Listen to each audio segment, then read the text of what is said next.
இருக்காது. அவங்களுக்கு நமக்கும் வாய்க்கா வரப்பு தகராறே இருக்காது. ஆனா அவனை பார்த்தாலே தெரியும், அந்த முகத்துல எள்ளும் கொள்ளும் வெடிச்சுக்கிட்டே இருக்கும். அவன் முகத்துல ஒரு சமாதானமே இருக்காது. கடு கடு கடு கடுன்னு இருப்பான்.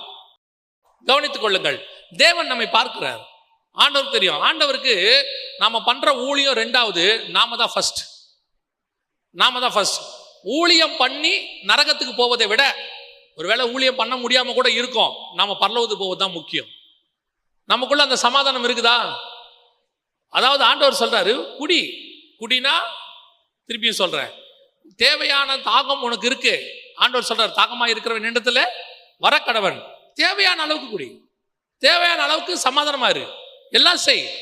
மினிஸ்ட்ரியா 4 பேர் சேர்ந்து செய்யறோமா, ஒருத்தர் செய்யறாங்களா, விட்டு கொடுத்து பழகுங்க. நம்ம எப்ப பெருந்தன்மையை காட்ட முடியும் தெரியுமா?